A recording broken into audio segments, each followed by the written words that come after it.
శ్రీమాత్రే నమః. భక్తులందరికీ శుభోదయం.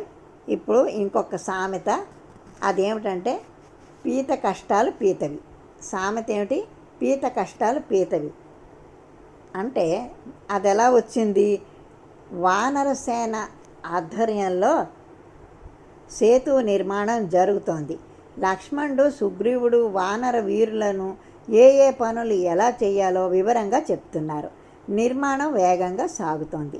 శ్రీరామచంద్రుడు విచారవదనంతో సముద్రం వైపు చూస్తూ అశోకవనంలో రాక్షస వనితల కాపలాలో ఉన్న సీత పడే కష్టాల గురించి ఆలోచిస్తున్నాడు.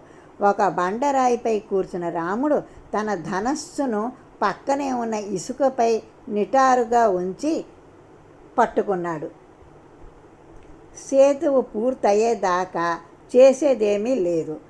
ఆ రావణాసురుడు సీతను గురిచేసే అవమానాలను తలుచుకొని కుమిలిపోతూ కన్నీళ్లు పెట్టుకొని మధ్య మధ్యలో భుజంపైనున్న ఉత్తరీయంతో కళ్ళు తుడుచుకుంటున్నాడు.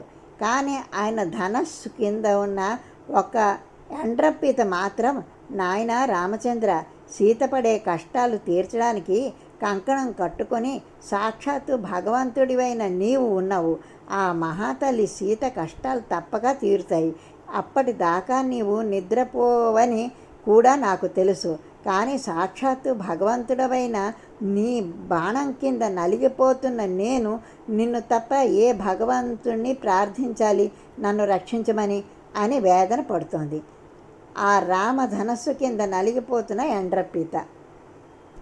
ఇదే సందర్భంలో మనం ఉంటే సీత కష్టాలు సీతవి, పీత కష్టాలు పీతవి అన్న నానుడిని వాడుతూ ఉంటాం.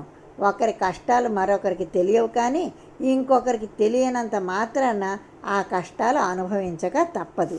ఇది ఈ సామెతకి అర్థం. ఉంటాను. శ్రీమాత్రే నమః.